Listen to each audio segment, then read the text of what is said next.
144 देश ऐसे जहाँ पर तथागत गौतम बुद्ध के विचार बड़े मजबूती के साथ वहाँ के लोग अपना रहे हैं। जिसे आप देख सकते हैं कि थाईलैंड है, म्यांमार है, वियतनाम है, ताइवान है, श्रीलंका है, नेपाल, बांग्लादेश है, और भी ऐसे राष्ट्र हैं। चाइना भी इवन देखा जाए तो बड़े पैमाने पर बुद्धिस्ट राष्ट्र है। तो तथागत के विचार तो पूरे संसार में फैले हुए हैं और लोग जो है अभी भी तथागत गौतम बुद्ध के विचारों को अपना रहे हैं। जैसे आपने देखा कि लोग शांति के लिए बहुत सारे सेंटरों में जो क्रिश्चियन लोग हैं वो मेडिटेशन करने के लिए जा रहे हैं। उस पॉपुलेशन में लगभग जो है वो 84 लाख पॉपुलेशन बुद्धिस्ट का है। ये गवर्नमेंट के सेंसस के आधार पर हमें देखने के लिए मिलता है। लेकिन जनमानस में जब हम देखते हैं तो इससे भी कहीं गुना अधिक संख्या हमें बौद्धों के देखने के लिए मिलते रहते हैं। तो प्राचीन काल में तो ये बड़े पैमाने पर फला पड़ा और सम्राट अशोक के काल में तो ये राष्ट्रव्यापी जो है वो हमारा धर्म रहा है, जहाँ पर 84,000 स्तूप चैत्य निर्माण किए गए थे।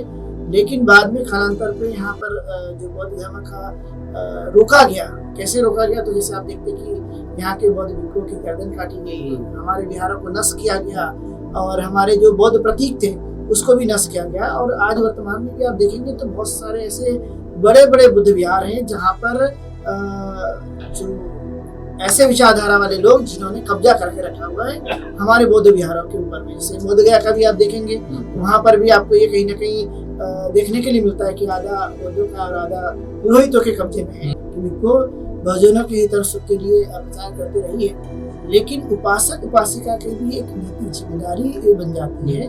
और 15 अक्टूबर 1956 को तो बाबा साहब अम्बेडकर ने बात कही थी कि एक व्यक्ति ने दूसरे व्यक्ति को भी दीक्षा देनी चाहिए। इसका मतलब था कि एक अच्छा इंसान ने दूसरे इंसान को अच्छा बनाने के लिए प्रयास करना चाहिए। तो ये जो कंसेप्ट मुझे दिखाई देती है, तो जो उपासक उपासिकाएं हैं उनकी भी एक नैतिक कर्तव्य है कि वो जैसे धर्म का आचरण करते हैं तो दूसरों को भी वो बताए और दूसरों को इस मार्ग पर लाए जिससे उनके जीवन में सुख आए।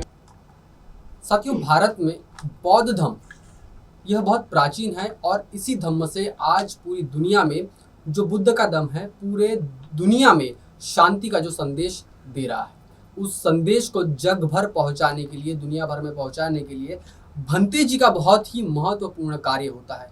और इसी भंते जी के माध्यम से जो संघ है वो संघ पूरे दुनिया में काम करता है।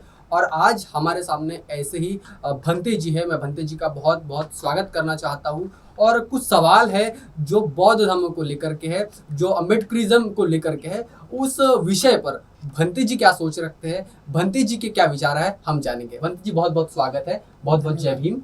और हम जानना चाहते हैं कि भारत में बौद्ध धर्म जो भारत का प्राचीन धर्म है उसको आज किस परिस्थिति में आप देखते हैं? क्या विश्व को जिस तरीके से बुद्ध ने कहा था कि जिस तरीके से शांति का धर्म पूरी दुनिया में फैल जाना चाहिए, वो क्या आज वास्तविकता में हो रहा है? क्या दुनिया बौद्ध धर्म को स्वीकार कर रही है? क्या लगता है आपको? आपने बड़ा अच्छा सवाल पूछा। मैं आपके माध्यम से सभी दर्शकों को बताना चाहूँगा कि जैसे आपने कहा कि तथागत का धर्म जो है ये बहुत प्राचीन है और हम तो इसे कहते हैं कि जितना ये प्राचीन है उतना नया भी है। नया इस मामले में कि जो तथागत के विचार है आज भी लोगों के जीवन को बदलने के लिए प्रासंगिक है और इसलिए ये आज हमें धर्म की ज़रूरत है। और देखा जाए तो दुनिया में जिस तरह के जो बदलाव है उसके साथ साथ तथागत गौतम बुद्ध का धर्म पूरी दुनिया में फैला हुआ है। ऐसा कोई देश नहीं जहाँ पर तथागत गौतम बुद्ध के विचार नए गए हो। जैसे कि आप देखेंगे लगभग 200 देशों में 144 देश ऐसे जहाँ पर तथागत गौतम बुद्ध के विचार बड़े मजबूती के साथ वहाँ के लोग अपना रहे हैं। जैसे आप देख सकते हैं कि थाईलैंड है, म्यांमार है, वियतनाम है, ताइवान है, श्रीलंका है, नेपाल, बांग्लादेश है, और भी ऐसे राष्ट्र है। चाइना भी इवन देखा जाए तो बड़े पैमाने पर बुद्धिस्ट राष्ट्र हैं।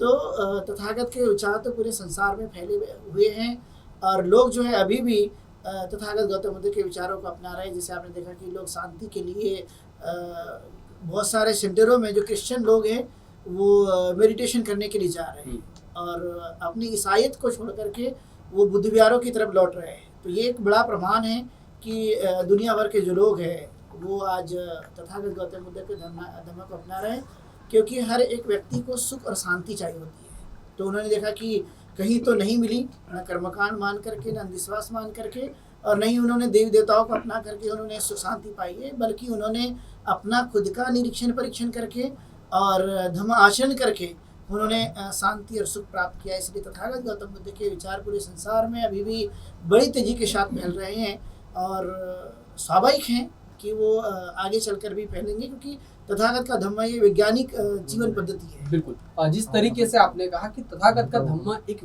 विज्ञानवाद पर आधारित है, तर्क पर आधारित है, लेकिन भारत में अगर हम देखते हैं तो जो धम्म भारत में पैदा होता है वो पूरी दुनिया में फैलता है, लेकिन भारत की अन्य देशों की तुलना में बौद्ध धम्म के अनुयायियों का जो परसेंटेज है वो हमको कहीं ना कहीं कमी उसमें दिखाई देती है। क्या कारण हो सकते हैं कि यहाँ पर बौद्धों की संख्या एकदम 1-2% पर आकर रुक गई है, क्या लगता है? वैसे देखा जाए तो हमारा भारत जो है वो प्राचीन काल से ही बौद्धमय भारत रहा है, और भारतीय संविधान के दृष्टिकोण से देखें तो हमारा देश बौद्ध राष्ट्र ही है। लेकिन जब हम लोग आमतौर पर देखते हैं तो हमारे देश के अंदर में जितना पॉपुलेशन है उस पॉपुलेशन में लगभग जो है वो 84 लाख पॉपुलेशन बुद्धिस्ट का है। ये गवर्नमेंट के सेंसस के आधार पर हमें देखने के लिए मिलता है। लेकिन जनमानस में जब हम देखते हैं तो इससे भी कहीं गुना अधिक संख्या हमें बौद्धों की देखने के लिए मिलती रहती है। तो प्राचीन काल में तो ये बड़े पैमाने पर फला फूला, और सम्राट अशोक के काल में तो ये राष्ट्रव्यापी जो है वो हमारा धर्म रहा है, जहाँ पर 84,000 स्तूप चैत्य निर्माण किए गए थे।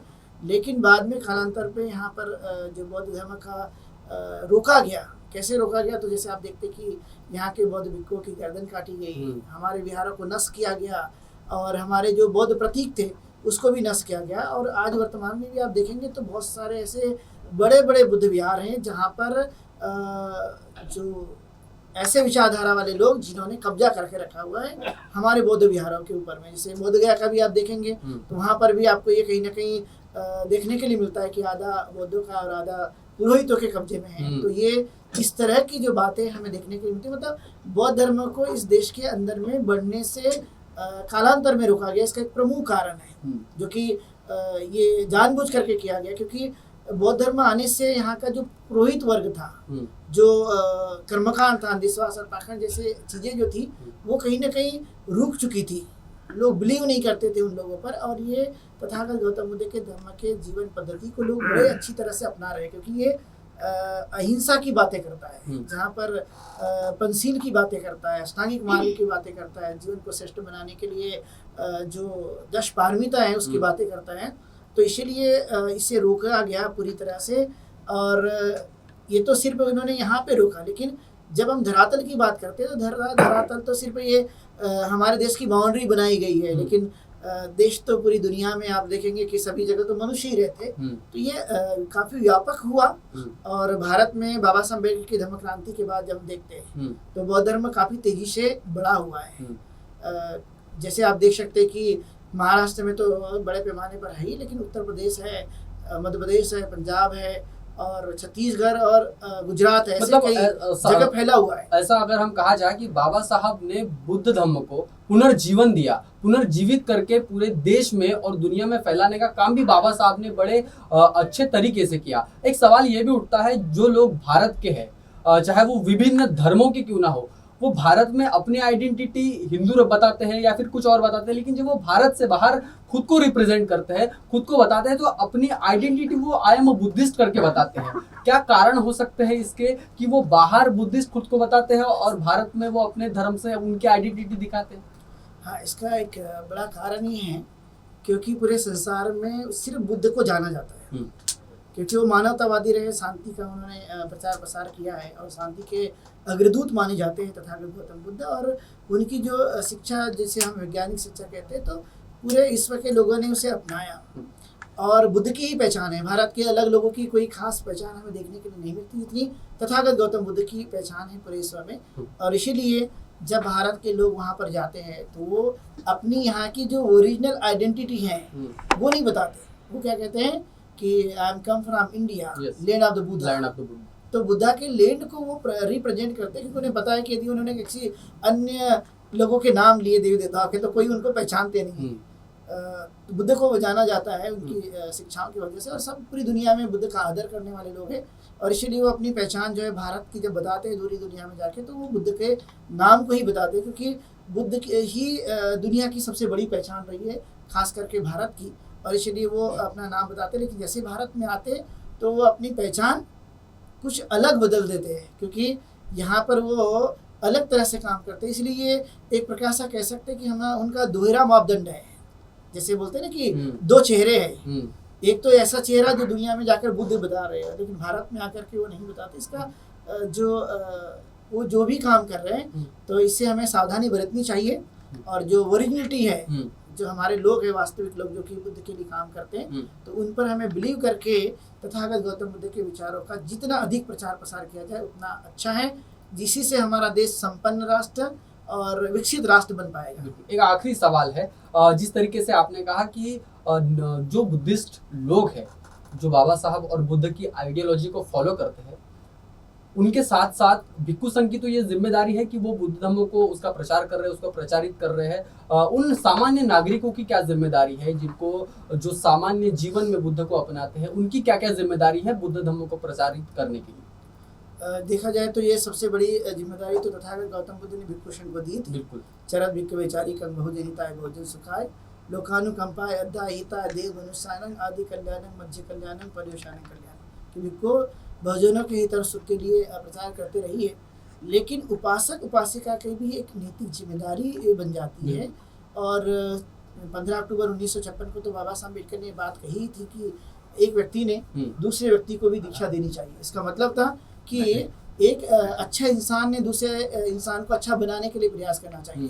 तो ये जो कंसेप्ट मुझे दिखाई देती है, तो जो उपासक उपासिकाएं हैं उनकी भी एक नैतिक कर्तव्य है कि वो जैसे धर्म का आचरण करते हैं तो दूसरों को भी वो बताए और दूसरों को इस मार्ग पर लाए जिससे उनके जीवन में सुख आएगा। उदाहरण के लिए लेते कि कई ऐसे परिवार हैं जहाँ पर अभी भी शराब और कई सारी चीज़ें इस्तेमाल की जाती है। गरीब रहते हैं लेकिन बेचारे वो शराब का इस्तेमाल करते जिससे पैसे खर्च होते। तो ऐसे परिवारों को धार्मिक बनाना, तो ये उपासक का भी एक नैतिक कर्तव्य है कि धर्म का प्रचार प्रसार करके उन्हें एक श्रद्धावान उपासक बनाएं और ऐसे कई परिवारों को जोड़े जिससे उनके जीवन में काफ़ी बदलाव आ सकते। तो ये एक प्रकार से भिक्खु भिक्खुनियों की और उपासक उपासिकाओं की दोनों की ये बड़ी जिम्मेदारी है, जो धर्म के प्रचार प्रसार करने के लिए उन्होंने अग्रणी भूमिका अदा करनी चाहिए। और मुझे लगता है कि भारत में अभी भी बहुत सारे जो लोग हैं, बहुत सारे बौद्ध भिक्खु हैं, भिक्खुनियाँ हैं, और जो बहुत उपासक उपासिका हैं, ये लगातार काम करते हुए नजर आते हैं। आपने देखा कि हमारे साथ कई ऐसे लोग हैं जो उपासक उपासिका का जीवन जी रहे, लेकिन वो भी धर्म कार्य में लगे हुए हैं। तो स्वाभाविक है कि बाबा साहब अम्बेडकर के द्वारा दिया गया ये धर्म का रथ और तथागत गौतम बुद्ध के विचार इस देश को ही महान बनाएंगे और हमारे उपासक उपासिका उसे आगे बढ़ाते हुए नजर आएंगे। और हम उम्मीद भी करते हैं कि ये जो धर्म कारवा है निश्चित रूप से आगे बढ़े हमारे सभी श्रद्धावान उपासक उपासिकाओं के माध्यम से। बहुत ही उम्दा मैसेज यहाँ पर भंते जी ने दिया है। जिस तरीके से पानी की एक बूंद होती है, उसको रखा जाता है तो वो अपने आप अपना रास्ता बना लेती है, उसी प्रकार से बौद्ध का धम्म है, बुद्ध का धम्म है, जो एक जगह न रहते हुए हजारों दिशाओं में धीरे धीरे फैल रहा है। और वर्तमान में आज आप देखोगे तो दुनिया के कई देशों ने बौद्ध धम्म को अपनाया है, उनकी जो सिखाई गई बातें हैं उनको अपनाया है। आप इस जो भंते जी के साथ हमारा वार्तालाप हुआ, ये जो चर्चाएं हुई बुद्ध धम्म के बारे में, बाबा साहब अम्बेडकर ने जिस तरीके से बुद्ध धम्म को प्रचारित किया, पूरे विश्व में फैलाने का काम किया, इस विषय को लेकर के आप क्या सोचते हैं? आप अपनी प्रतिक्रिया जरूर दें। बने रहे आवाज़ इंडिया के साथ में, तब तक के लिए धन्यवाद।